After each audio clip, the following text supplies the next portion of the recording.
Hello, this is Angie. Hi, it's Tom. How are you doing today? Hi, good, Tom. How are you? I'm all right. Hopefully, you didn't have to deal with too much of that storm crap we've had.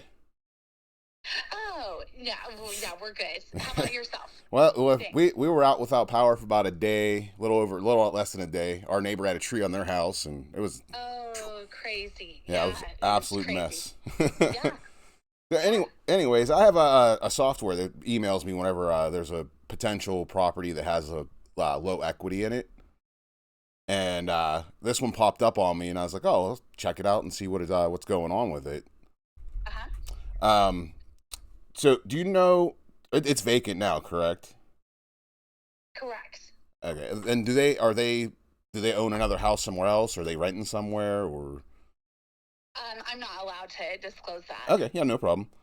Okay. So the reason I was asked the low equity thing is there's a possibility that maybe we could come in and take over their existing mortgage. We'd pay your commissions, pay the closing costs, and possibly get some money in their But they, pocket. but they still hold the debt, right? Yes, that'd be correct. Yeah, yeah. We've received, and I've had other, people ask her that. I'd have to run it by them, but they probably wouldn't do that. Okay. So, but Do I'll you know certainly let what? them know. Okay. Yeah. So the best thing with that is it helps with their if they it would continue to pay it, so it would continue to help their credit in the long run, and it Yeah, wouldn't. but what if you stop paying? Then they're stuck, right? Um. So essentially, you're taking over their title, but they're still holding the note, so they have the debt and all the risk. Yeah. That's correct. But everything will be done by the title company. Everything will be done by a servicing company as well. That they would take care of all of the payments, and they would get an email 5 days before the payment was processed.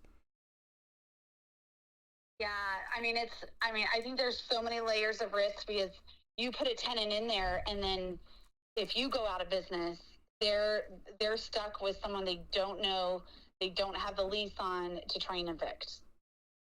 Right, I understand that. It most likely, I mean, so there's a couple different options for it too. It's not necessarily putting rentals in. Another thing that we could do is that we'd put someone else that couldn't necessarily qualify to buy a house because they either have they either pay they're paid cash or they own a business where they don't show enough things to qualify for a bank loan. So they would be paying more than that, and we'd be paying servicing the debt still. Okay. Yeah, I'll certainly run it by them because I am familiar, yeah, with the whole program and that, and I'll let them know. Yeah, and if there's any interest, I'll let you know, and you could make an offer. So, Okay. Do you happen to know what this would rent for? I looked around and it looked like maybe 2,500 to 3,000, but I wasn't 100% sure. I haven't looked into that. Okay. Do you have anything else I could take a look at?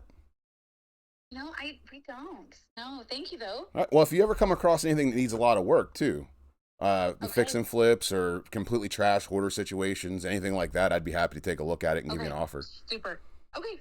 Sounds good. Thank you so much, Tom. Awesome. Thank you. Have a great day. Okay. You too. Bye bye.